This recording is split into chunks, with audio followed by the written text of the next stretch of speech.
बिस्मिल्लाहिर्रहमानिर्रहीम। Laboratory techniques. सबसे पहले ऑब्जेक्टिव है कि इस यूनिट को पढ़ने के बाद स्टूडेंट फैमिलीराइज हो जाएंगे skills of working with glass के साथ। जो ग्लास की बनी हुई चीज़ें उनके साथ आपने कैसे छेड़छाड़ कैसे काम करना होता है, हैंडल करना है वुड की जो चीज़ें बनी हुई हैं। फिर इलेक्ट्रिसिटी को आपने कैसे केयर के साथ यूज़ करना है, ये वायर्स वगैरह को, यानी कि जो डेंजर्स हैं उनसे आपने कैसे जो है ना वो कोप करना है। स्टोर और यूज़ केमिकल आपने कैसे प्रॉपर्ली करना है। टर्म्स और टूल्स, एनील एक टर्म यूज़ होती है, इसमें प्रोसेस होता है कि removing stresses produced into the glass ware during the glass blowing process. कि ग्लास को ब्लो करते वक्त जो उस पर स्ट्रेस होता है उस स्ट्रेस को रिमूव करना एनील कहलाता है। एक और टर्म यूज़ होती है एनील को, इसको जो वगैरह गर्म करके जो पेंट वगैरह की जाते हैं और जो मेटल की चीज़ों को, उसको भी एनील कहते हैं। एनील ओवन अब क्या होता है, a piece of equipment use to remove the stress in glassware. सबसे पहले अनील है क्या, कि अनील है कि रिमूव करना stress introduce into glassware during glass blowing process. फिर एक अनीलिंग ओवन यूज़ होता है, एक स्पेशल पीस है इक्विपमेंट का जो रिमूव करता है स्ट्रेस इन ग्लासवेयर। और अनीलिंग जो पॉइंट होता है the temperature at which the stress in glass is remove, कि वो टेम्परेचर होता है जिससे जो स्ट्रेस है वो रिमूव हो जाता है। फिर एनीलिंग पॉइंट,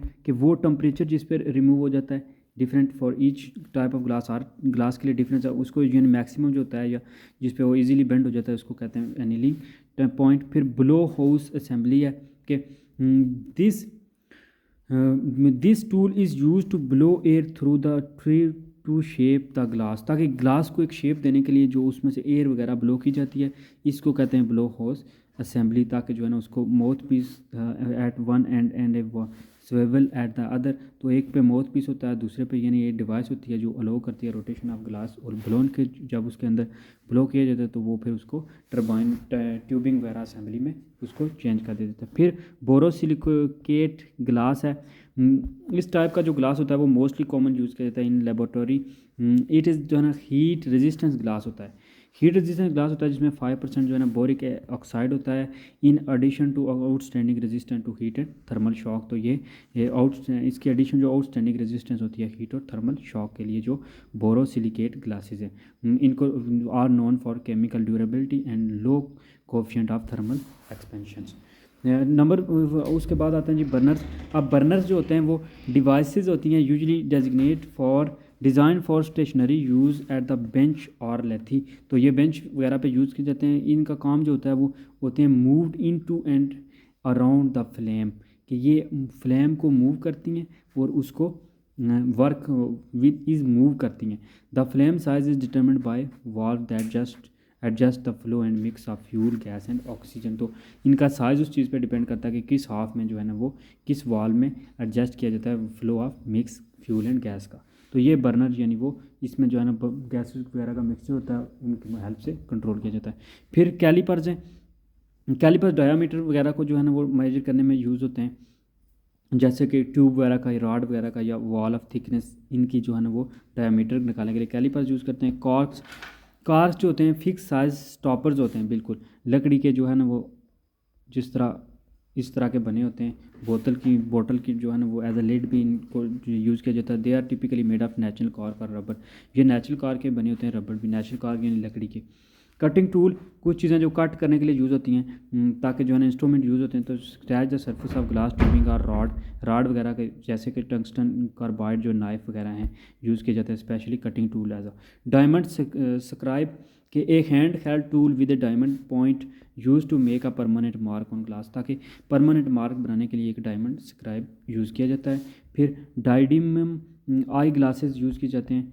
डायडिम आई ग्लासेस क्या होती हैं, प्रोटेक्ट करती हैं आइज़ को सर्टन विजिबल यूवी लाइट्स वगैरह के लिए। फिर फाइल है, फाइल का क्या काम होता है, फाइल में भी use to scratch the glass tube और रॉड सरफेस। तो सरफेस वगैरह को स्क्रैच करने के लिए, निशान उस पर लगाने के लिए फाइल को यूज़ किया जाता है।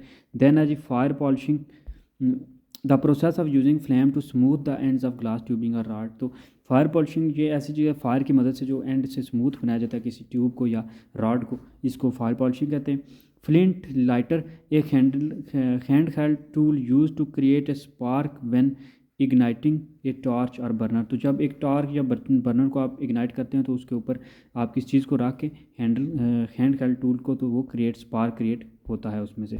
देन है जी फ्यूज सिलिका, तो these are amorphous silica glasses in the quartz family. तो क्वार्ट्ज फैमिली, ये जो घड़ियाँ वगैरह में मोस्टली क्वार्ट्ज यूज़ होता है। तो ये जो होता है ना फ्यूज सिलिका होता है एमारफस शेप में, उसकी एमारफस शेप है एक सिलिका ग्लास। फिर ग्लास कंपोनेंट्स, तो prefabricated items usually purchase from glassware suppliers.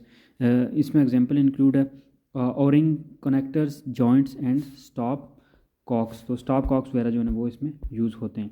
फिर है जी glass, ceramic, tape, tubing and pads. तो दीज आर एब्स्टॉस सब्सटीट्यूट होते हैं that find as spacer, supports, insulators while glass blowing.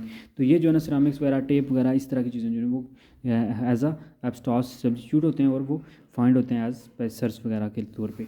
फिर glass blowing lathe, a piece of equipment used as in aid in glass rotation, जो glass rotation में help करता है। फिर glass saw है, saw यानी आ रही है जो ग्लास को कट करने में हेल्प देती है। फिर ग्रेफाइट, कार्बन रॉड शेपर्स हैं के जो टूल्स होते हैं जो कार्बन को जो है ना शेप देते हैं हॉट ग्लास पे, उसको जो है ना these hand held tools may be found in rod, flat, taper and custom form. तो ये रॉड, फ्लैट, टेपर और कस्टम फॉर्म में पाए जाते हैं। फिर हार्ड ग्लास है कुछ, this term is use by glass blowers to generically describe glass in the borosilicate family. Borosilicate family में सॉफ्ट ग्लास बनाने के लिए। फिर हॉट ग्लास रेस्ट है कि any object use to hold और कंटेन हॉट गैस, जिसमें हॉट ग्लास हो यानी इनसाइड डायमीटर, तो उसमें उसको कैरी करने के लिए जो है ना वो ये हॉट ग्लास रेस्ट दिखा जाता है। लैपिंग व्हील है, ये piece of electrically powered equipment use to create flat surface on glass. Glass पे एक फ्लैट सर्फेस क्रिएट करने के लिए एक लैपिंग व्हील यूज़ होता है। फिर नेक्स्ट है जी मार्कर्स, कुछ मार्कर्स यूज़ होते हैं जो स्पेसिफिक पॉइंट वगैरह को इंडिकेट करने के लिए, उसको आइडेंटिफाई करने के लिए मार्कर यूज़ होते हैं। ये मार्कर जो है ना वो परमानेंट भी हो सकते हैं आफ्टर हीटिंग। फिर नेचुरल गैस है कि this fuel gas is mixed with oxygen. तो ये ऑक्सीजन के साथ मिक्स किया जाता है to generate temperature hot enough to work borosilicate glass, ताकि वो बोरोसिलिकेट ग्लास के साथ काम करे। ये मेनली कंपोज होती है इसमें मेथेन और कुछ जो ट्रेसेस होते हैं अमाउंट ऑफ नाइट्रोजन, इथेन, यानी कोई नेचुरल गैसेस वगैरह इसमें पाई जाती हैं। ODB इसको कहते हैं, आउटसाइड डायमीटर। फिर ऑक्सीजन है, ऑक्सीजन को वो कहते हैं प्योर ऑक्सीजन गैस, जब मिक्स की जाती है हाइड्रोजन के साथ तो ये नेचुरल गैस और propane when using a burner और टॉर्च, तो इसको एज अ बर्नर और टॉर्च यूज़ किया जाता है और ये फिर हॉटर फ्लेम वगैरह देते हैं चीज़ों को हॉट करने के लिए, रिएक्टिव करने के लिए। फिर प्लोरो स्टॉपर हैं, these are adjustable size rubber stoppers use in sealing opening in glass. तो ये ग्लास वगैरह की ओपनिंग को सील करने के लिए प्लेरो स्टॉपर यूज़ करते हैं, स्टॉप करते हैं ये उसमें से बाहर निकले। फिर प्लेरिस्कोप है, this instrument is use to detect stand stress in glass that can lead to breakage if not remove through inhaling. तो प्लेरिस्कोप जो है ना ये बताती है कि ग्लास में कोई अगर जो आ गया है स्ट्रेस स्ट्रेन वगैरह, ताकि उसकी जो है ना वो टूटने से पहले उसको जो है ना वो रिमूव किया जाए उसमें से।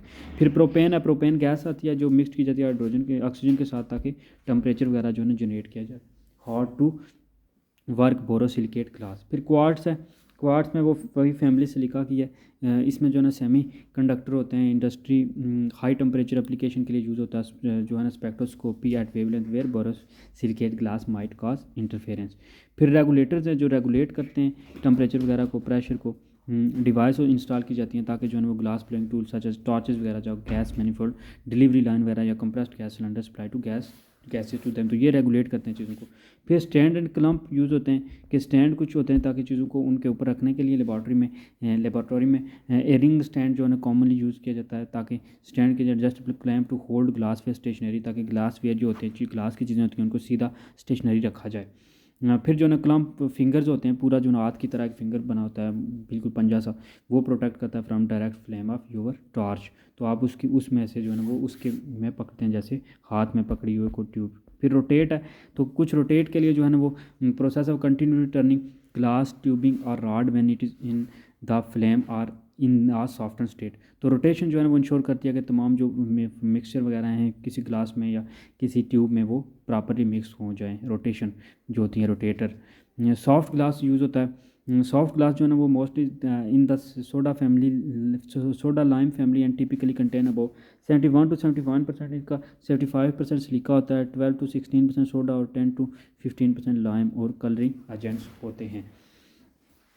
सॉफ्ट ग्लास जो है ना is not generally use in scientific application because of its low softening point and brittle nature, तो वो ब्रिटल नेचर की वजह से इतना ज़्यादा साइंटिफिक एप्लीकेशन उसकी not generally use in scientific application.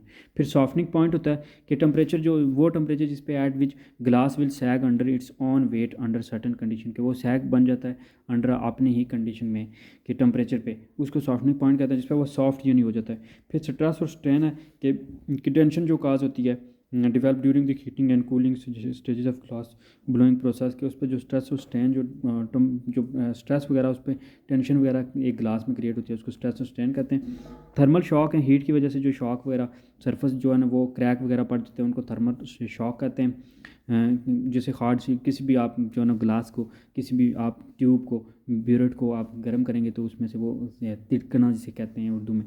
फिर टॉर्च जो है ना वो हेल्ड की जाती है ताकि जो है ना वो अनलाइक जो है ना stationary burners the torch is moved around the glass which is stationary tungsten जो है ना carbide knife this had to, तो टॉर्च को जो है ना वो उसकी मदद से देखा जाता है कहाँ से जो है ना वो लीकेज वगैरह जो है ना क्रैक वगैरह। फिर टंगस्टन पिक है, दे हैंड हेल्ड जो है ना टूल है यूज़ किया जाता है ताकि seal small holes and cracks in a glass together. फिर वर्किंग रेंज है, टेम्परेचर जिस रेंज से जो है ना वो इतना glass is hot enough to shape seal और बॉन्ड, तो इसको वर्किंग रेंज कहते हैं कि वो रेंज जिस रेंज में हो सकता है। Condition of for glass working, आप ग्लास वर्किंग के लिए कुछ टेम्परेचर हैं, कुछ कंडीशन हैं। फर्स्ट ऑफ ऑल है टेम्परेचर के, जो टेम्परेचर है वो रूम टेम्परेचर 25 सेल्सियस होता है, सूटेबल होता है मोस्टली। तो यही टेम्परेचर जो है ना, हायर टेम्परेचर भी एक्सेप्टेबल है जब ये जो है ना वो low temperature is offer not suitable for glass working. तो ग्लास वर्किंग के लिए मोस्टली वो कहता है हाई टेम्परेचर जो है ना वो है 25, तो नॉर्मली वो कहता है रूम टेम्परेचर होता है, लेकिन उससे ज़्यादा जो है ना वो चाहिए। बेंच, तो bench must be covered with the sheet of asbestos, तो उसके बेंच के ऊपर जो शीट है वो एब्स्टास की होनी चाहिए ताकि the bench must be of such a height where worker can sit neatly and comfortable. तो ये ग्लास वर्क करने के लिए टेम्परेचर होना चाहिए, हाई टेम्परेचर होना चाहिए। फिर बेंच जो है वो उसकी हाइट ठीक होनी चाहिए, उसके ऊपर एब्स्टास की जो शीट पड़ी होनी चाहिए। लाइटनिंग तो लाइटनिंग जो है ना फ्लेम यूज़ फॉर लाइटिंग जो है ना वो flame use for manipulation of glass is often non luminous, तो क्योंकि जो मैनिपुलेशन होता है ऑफ ग्लास वो हम ऑफन नॉन लुमिनस होता है, वो इतना जो है ना वो चमकदार नहीं होता, इसलिए ब्राइट लाइट जो है ना वो चाहिए होती है ताकि जो है ना it become invisible, the light should be subdued so that the flame and the colour of the glass can be seen, तो लाइट होनी चाहिए ताकि ग्लास का कलर वगैरह नजर आए। वेस्ट बॉक्स कि वेस्ट बॉक्स भी होना चाहिए कि वर्किंग विद ग्लास के सुफिशेंट अमाउंट ऑफ जो है ना ग्लास ब्रोकन होते हैं, तो लार्ज अमाउंट ऑफ जो है ना बास्केट टिन आप उसको जो होते हैं वेस्ट वगैरह आप उनको वेस्ट बॉक्स में डाल देते हो।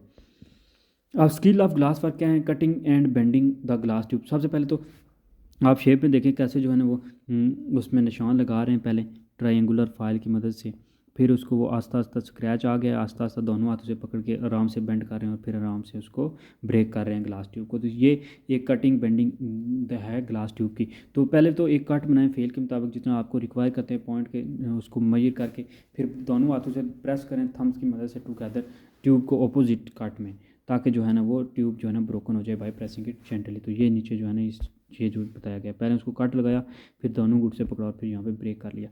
अब ये तो हो गया कटिंग।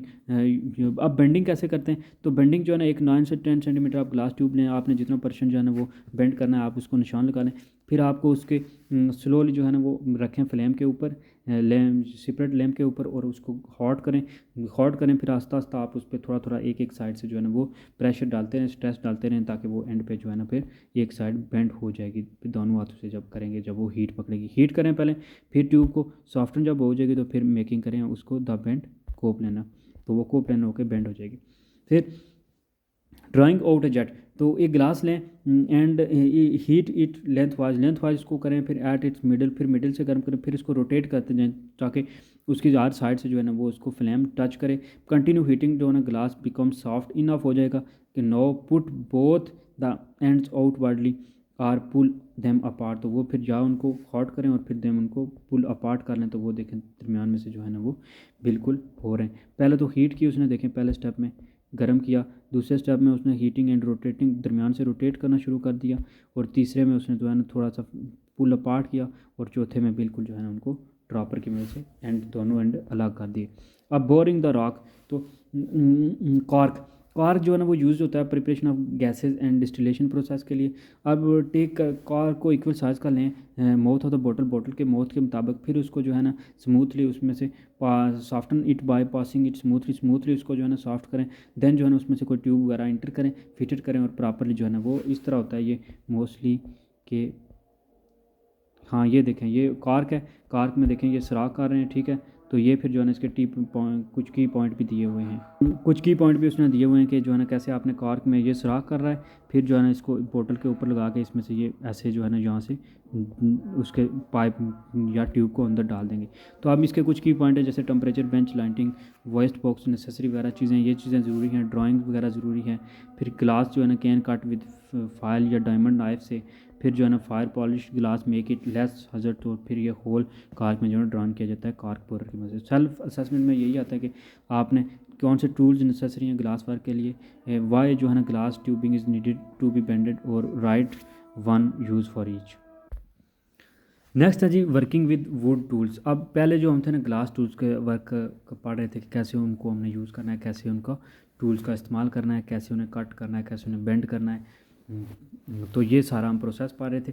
अब हमने पढ़ना है वुड टूल्स को हमने कैसे यूज़ करना है। तो वुड टूल्स में सबसे पहले जो टेक्निक्स यूज़ करते हैं उनको अकॉर्डिंग टू क्लासीफाई किया गया। सबसे पहले मायरिंग एंड लेइंग कि गुड जो है ना out for good finished is subjected to application of correct techniques. Correct techniques सबसे पहले तो मायरिंग के लिए रूल होना चाहिए, ठीक है। जो स्केल वगैरह है, लेइंग प्रोटेक्टर होना चाहिए, प्रोटेक्टर भी यूज़ होंगे। पेंसिल एंड रूल जो है ना उसकी मदद से आप where extreme accuracy is not needed, extreme accuracy हो ना हो लेकिन आप जो है ना उसके निशान लगा लें यानी वो पॉइंट पे। स्टील रूल जो है ना वो मोस्टली यूज़ किया जाता है, नाइफ भी यूज़ किया जाता है ताकि एक्यूरेटली उसको कट किया जा सके। फिर जो है ना when a duplicate of a piece is needed it is done by pacing the already cut piece. तो अगर इतना था, आपको इतना चाहिए तो आपने ये कटा है तो आप इसको दोबारा इसके साथ रख के काट सकते हैं, ठीक है। ये हो गया मायरिंग वगैरह करना, लेइंग वगैरह के। मायरिंग कैसे करते हैं वुड के टूल को, जैसे नॉर्मली हम डेली लाइफ में करते हैं। फिर कटिंग है दूसरी चीज़। कटिंग में आप क्या करते हैं, कटिंग आफ्टर मेजरमेंट ले and layout cutting stage occurs. अब दूसरी चीज़ आती है कटिंग। इसमें तो काइंड ऑफ सॉ जो है ना वो आरी वगैरह यूज़ करते हैं needed for this purpose. Accurate sawing जो है ना वो depends on good sharp saw, तो जितनी तेज़ वो आरी होगी इतनी एक्यूरेट कटिंग होगी। तीसरी चीज़ है प्लानिंग। तो wood boards are planed with planer, planer की मदद से उनको प्लान किया जाता है उनके ऊपर, जिसको जो है ना रंदा वगैरह कहते हैं। There are many types of adjustable planer but most of them are already assembled and adjust. तो वहाँ लैब में पड़े होते हैं असेंबल, तो वो स्क्वेयरिंग ऑफ बोर्ड, वो बोर्ड को फिर स्क्वेयर वगैरह कर लेते हैं। फिर चिजलिंग है, चिजलिंग तो बोर्ड को उसके बाद कट करने के बाद प्लान करने के बाद जो है ना वो उसके पार्ट्स वगैरह जॉइन करते हैं। इस पर्पज़ के लिए जो है ना उनको चिजल किया जाता है। और chiselling is not to bore a board, this operation is done to join parts. तो उसके पार्ट्स को जॉइन करने के लिए सिर्फ ये जो किया जाता है, उसमें कोई बोर सुराख वगैरह करने के लिए नहीं। बोरिंग एंड ड्रिलिंग, तो फिर ये बोर वगैरह उसमें पोर वगैरह जो है ना होल्स वगैरह बनाने के लिए ड्रिलिंग डिवाइसेस यूज़ की जाती हैं जो बाज़ार से इजीली अवेलेबल हैं। इसमें क्या होता है कि इलेक्ट्रिसिटी में लगा के आप उसको स्क्रू और बोल्ट्स की मदद से आप उसमें होल बना सकते हैं और फिर जो है ना वो बोरर मशीन की मदद से आप उसको कुछ भी जो है ना उसमें से इंटर कर सकते हैं। यूजिंग नेल्स एंड स्क्रूज, तो कीलें वगैरह जो लगाते हैं कि जो जॉइनिंग करने के लिए वुडन पीसेस को आप जो है ना बोर्ड को आपने उसमें नेल्स वगैरह या स्क्रूज वगैरह लगाने होते हैं ताकि उसको फसन डिफरेंट बोर्ड्स और पीसेस ऑफ वुड को इकट्ठे किया जाए। और उसके लिए आप स्मॉल हैमर भी यूज़ करते हैं ताकि जो है ना उनके लिए जो है ना उनको हिट किया जाए और उनको फिर उसमें इंजेक्ट कर दिया जाए ताकि इजीली जो है ना वो टाइट हो जाए। फिर वर्किंग विद द इलेक्ट्रिसिटी, तो ये था वुडन वर्क के साथ आपने कैसे उनको कट करना है, कैसे उस पहले मेजर करना है, फिर कट करना है, फिर उसको प्रॉपर जॉइनिंग करनी है, उसको बोर्ड बनाना है। वर्किंग विद इलेक्ट्रिसिटी, अब इलेक्ट्रिसिटी में वायरिंग की जाती है एक 3 पिन प्लग, जिसमें 3 pin plug there are 3 pin होते हैं। Earth pin situated on top, तो टॉप पे अर्थ पिन होती है, बाकी जो कहता है ग्रीन येलो स्टिप्ड वायर होती है वो कनेक्टेड की जाती हैं। तो द लिव और फेज फायर, जो फेज वायर होती है वो ऑफन ब्राउन होती है।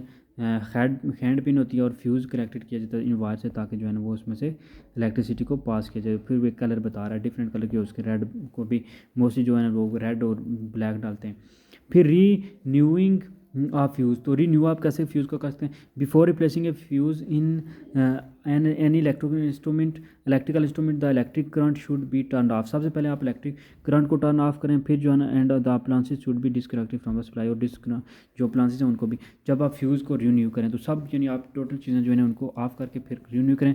इलेक्ट्रिकल मीटर्स वगैरह अगर जब लगाना हो तो एक कंसीडरेबल नंबर ऑफ जो मीटर्स हैं वो यूज़ करते हैं स्पेसिफिक पर्पज़ के लिए। वोल्ट मीटर जैसे यूज़ करते हैं, मेजर इलेक्ट्रोमोटिव फोर्स और पोटेंशियल जो difference between 2 points. Ammeter जो है ना यूज़ करते हैं तो डिफरेंट करंट फ्लोइंग सर्किट में मापने के लिए। तो ये करंट की थी कि आपने सॉकेट वगैरह का ख्याल रखना है और फिर इलेक्ट्रिकल मीटर वगैरह कैसे यूज़ करने हैं और कैसे जो है ना वो रीन्यू वायरिंग करनी है। अब वर्किंग विद केमिकल एजेंट, तो केमिकल जो है ना वो फेयरली प्रिपेयर होते हैं, मोस्टली क्वांटिटी वगैरह उनकी कुछ जो है ना वो वीक्स तक जो है ना वो गुड वर्क करते हैं, कुछ साल तक। ये डिपेंड करता है उनके इंडिकेट करने पे कि वो किस तरह के हैं, उनको लेबल किया जाता है उस लिहाज से, टाइम टू टाइम चेक भी किया जाता है। हैंडलिंग केमिकल हैंडल कैसे करना है, तो केमिकल सब्सटेंस जो है ना वो मोस्टली हैंडल करना केयरफुली, क्योंकि उनका स्पिल ऑन हैंड जो है ना वो क्लॉथ या बेंच पे या टॉप्स कॉजिंग स्ट्रेन और पंच, तो वो जला भी सकते हैं और निशान भी छोड़ सकते हैं।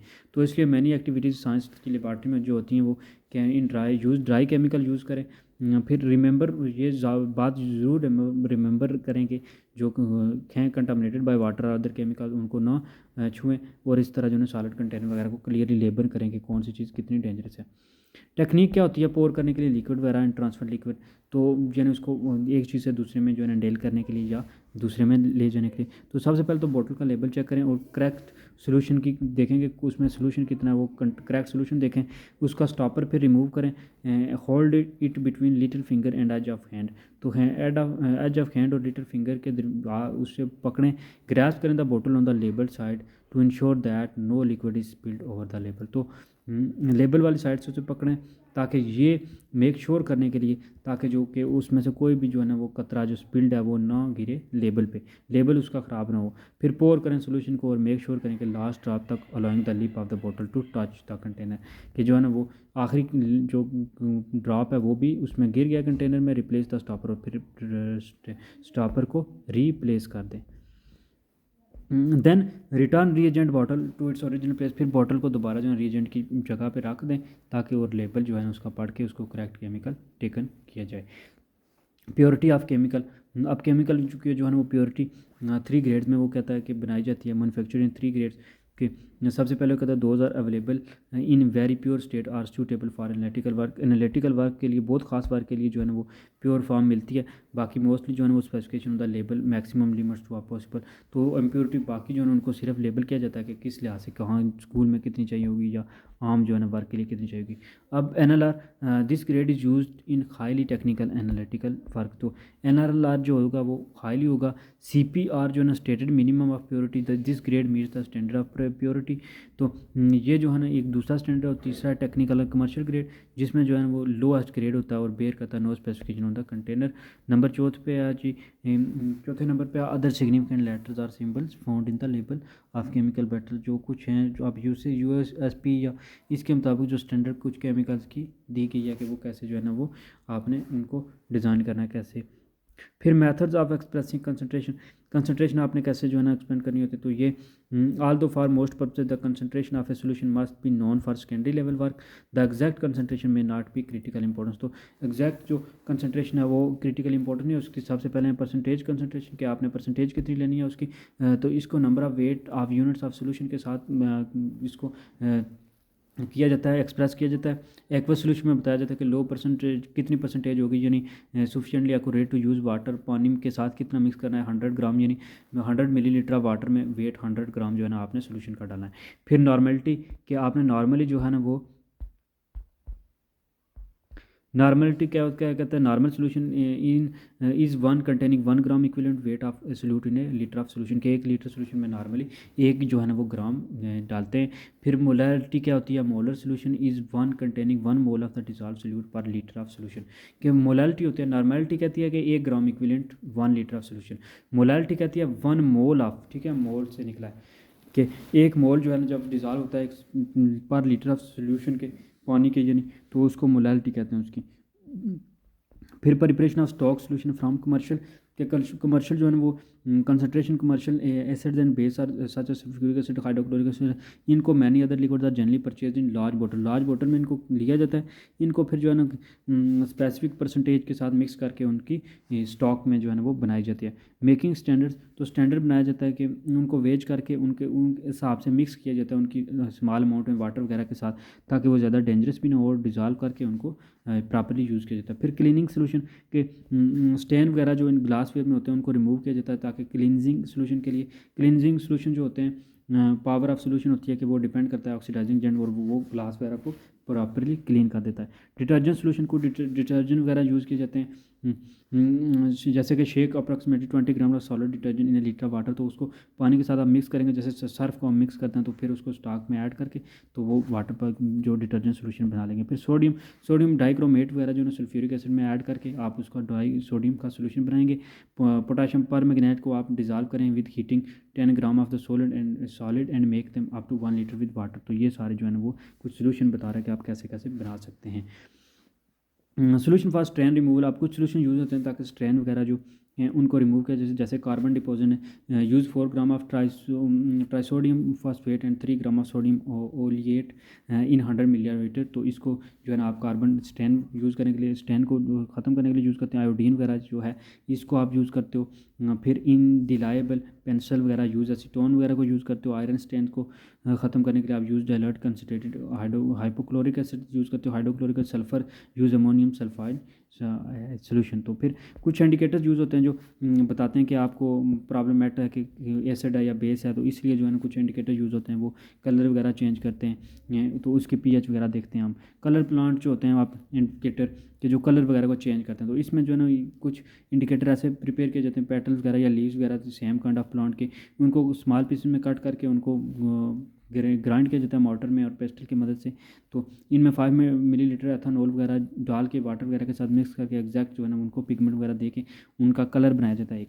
तो जब उनको आप देखते हो there should be a change in colour, a chart can be made for of colour change of the indicator by using drops of the indicator in solution known as pH. तो ये पीएच की definition है कि वो chart जो pH दिखाता है, जो स्पेशल डिज़ाइन किया जाता है। अब इंक होती है कुछ, तो ये वेरी इजी है सिक्योर करना, क्योंकि ब्लू डाई जो है use in washable blue ink can also भी use as acetic acid base indicator washable blue ink.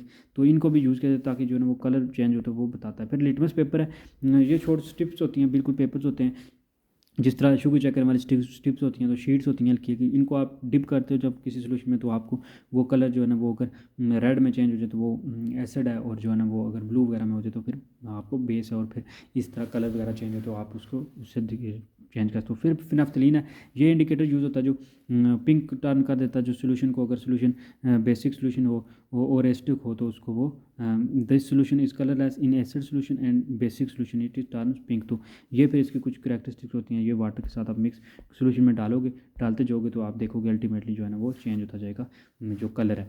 Water soluble indicators, कुछ जो पानी में सॉल्युबल होते हैं इंडिकेटर्स वो इन सॉल्युबल इन वाटर होते हैं, and ethanol is used as solvent. तो इसमें एथानॉल एक्सपेंसिव है, तो सो जो है ना आपने उनको फिर वाटर में करना होता है डिजॉल्व, और जो है ना वो वाटर सॉल्युबल वो फिर कुछ यूनिवर्सल इंडिकेटर्स हैं, जैसे कि यामाहा इंडिकेटर है और वैन यूर्क यूनिवर्सल इंडिकेटर है। फिर बफर सोल्यूशन आते हैं, जो बफर सोल्यूशन की जो पीएच होती है, non pH can be obtain commercially, they are already made up and tested as for concentration and direction for preparation from the there solution of given pH. तो pH के मुताबिक उनको बताया जाता है। फिर कुछ सोल्यूशन होते हैं जो टाइट्रेशन वगैरह के लिए यूज़ होते हैं, कि आपको टाइट्रेट करते हैं, चीज़ों को मिक्स करते हो, फिर उसमें से वो डालते हो तो वो फिर उनका कलर वगैरह चेंज हो जाता है। तो ये स्टैंडर्डाइजेशन ऑफ सोल्यूशन जो है स्ट्रॉन्ग एसिड जैसे गाइडलाइन कार्बोनेट अदर कुछ रीजेंट वगैरह यूज़ करते हैं, अल्कोहल वगैरह को यूज़ किया जाता है, ताकि जो है ना ऐड एक ड्रॉप पर ड्रॉप आप ऐड करते हैं तो कुछ टाइम बाद आप देखेंगे कि सोल्यूशन अपटेन हो जाएगा जो आप अपटेन करना चाहते हैं। तो वो कहता है कि let stand until organism are sensitive otherwise use as direct use as narcotizing agent. तो नारकोटिजाइंग जो नारकोटिक्स वगैरह में यूज़ होता है। फिर अल्कोहलिक एसिटिक है कि वो प्रॉपर आपकी उस परसेंटेज ऐड करते हो, 6 जो है drops of concentrated hydrochloric acid उसमें ऐड कर देते हो। अल्कोहलिक अल्कलाइन है, जिसमें 0.1% जो है सोडियम बाइकार्बोनेट होता है, 70% अल्कोहल, तो उसको वॉश करने के लिए यूज़ किया। एक्वारिजा यूज़ होता है जो गोल्ड वगैरह को मेटल्स वगैरह को डिजॉल्व करने के लिए यूज़ किया जाता है।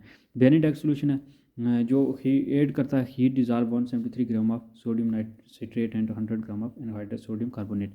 कोबाल्ट क्लोराइड पेपर है जो यूज़ करता है। This paper can be bought और made by soaking filter paper in A saturated solution of cobalt chloride, उसके सोल्यूशन को सेचुरेट करने के लिए। फिर इलेक्ट्रोप्लेटिंग सोल्यूशन है जिसमें कापर वगैरह आते हैं, तो कापर जो है ना वो सल्फेट क्रिस्टल वगैरह डिसॉल्व होती हैं इसमें।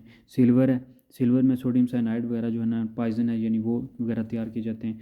हीट सेंसिटिव पेपर हैं, कुछ पेपर जो हीट सेंसिटिव होते हैं उनको जो है ना paper solution of cobalt chloride in water is added to solution of ammonium chloride in water. तो ये this solution is diluted until it pale pink, जब तक पिंक होता है आप उसको करते हैं। फिर आयोडीन वगैरह जो है वो ऐड की जाती है क्रिस्टल वगैरह की, ताकि सोल्यूशन को डाइल्यूट किया जाए। लाइम वाटर वगैरह ऐड किया जाता है ताकि सेटलिंग किया जाए, फिल्टर किया जाए, रिक्वायर किया जाए। जो ऑकोइनली सॉलिड वगैरह ऐड किए जाते हैं मिलियन रीजेंट। तो ये मोस्टली इतने रीजेंट वगैरह इंपॉर्टेंट नहीं है, लेकिन फिर भी जो है ना हमने सारा चैप्टर किया है जितना हमसे हो सका है। तो हमने इसमें आप देखते हैं शॉर्ट आंसर टू मोलैरिटी के 1 मोल जब डिज़ॉल्व हो, मोलैलिटी और नॉर्मेलिटी के 1 ग्राम जब डिज़ॉल्व होगा और जब वो होगा 1 मोल होगा और जब 1 मोलर सोल्यूशन बनेगा तब ये मोलैलिटी और नॉर्मेलिटी। फिर सोल्यूशन क्या होता है कि मिक्सचर होता है सल्यूट और सॉल्वेंट का, जिसमें यानी पानी में अगर आप कोई चीज़ नमक मिक्स करते हैं तो वो फिर एक सोल्यूशन बन जाएगा। इसमें पानी जो है वो सॉल्वेंट है और नमक सल्यूट है। फिर find molar mass of NaOH, इस तरह के क्वेश्चन तो बहुत मुश्किल देंगे। फिर इसका जो मोलर मास निकालना होता है, write names of some indicators and their use. तो कुछ इंडिकेटर आपने बताने होते हैं कि जैसे फिनाफ्थलीन है या कुछ यूनिवर्सल इंडिकेटर है, यामाहा इंडिकेटर वगैरह हैं। तो ये एसिड बेस की पहचान करने के लिए जो है ना वो यूज़ किए जाते हैं। प्रोसीजर लिखें कि कैसे 1 मोलर सोल्यूशन ऑफ KCl आप प्रिपेयर कर सकते हैं। तो आप कैसे जो है ना उसका लेंगे, पिंच लेंगे, फिर ऐड करेंगे पानी में, फिर जो है ना उसको right lines on handling of chemical. तो केमिकल को आपने कैसे हैंडल करना है, बड़ी टेक केयर करनी है, क्योंकि वो उनके कोई भी जो स्पिल है वो आउट ना हो, कोई भी उनका लेबल ख़राब ना हो। हमने जो है ना इस तरह उनको उसका सोल्यूशन तैयार करना है, केमिकल को इसको इस तरह हैंडल करना है। Suggest some chemical use to, chemical को सजेस्ट करें जो स्टेन वगैरह को ख़त्म करने के लिए यूज़ होते हैं, जैसे कार्बन डिपॉजिट है, आयोडीन एंड पेंसिल वगैरह, ये अभी हमने देखे। आयरन स्टेन वगैरह और सल्फर वगैरह के लिए। फिर क्लिनजिंग जो सोल्यूशन है यानी वो रीजेंट वगैरह जो हैं ये जो हैं डिटर्जेंट वगैरह कैसे बनाए जाते हैं, कैसे उनको मिक्स करके क्लीनिंग के लिए यूज़ किया जाता है। हो solution are handle in laboratories में कैसे किया जाता है। Give composition of useful reagent, तो कुछ रीजेंट वगैरह जो हैं जो हेल्प करते हैं, टॉलवीन है जैसे इस तरह। तो ये सारा था इस यूनिट में। लाइक कर दें वीडियो को, सब्सक्राइब कर दें चैनल को। Thank you watching educational academy, और ज़रूर दूसरों से भी शेयर करें। अगर आपको कोई मसला है तो आप ज़रूर कमेंट बॉक्स में कह सकते हैं, पॉजिटिव या नेगेटिव फीडबैक अपना दे सकते हैं, कमेंट कर सकते हैं। देन मज़ीद आप को कोई भी अगर आपको अच्छी लगती है वीडियो तो आप रिकमेंड कर सकते हैं कि कोई टॉपिक दे सकते हैं जिस पे मैं कोशिश करूँगा कि वीडियो बनाऊँ आपकी पसंद की। Thank you for watching educational academy.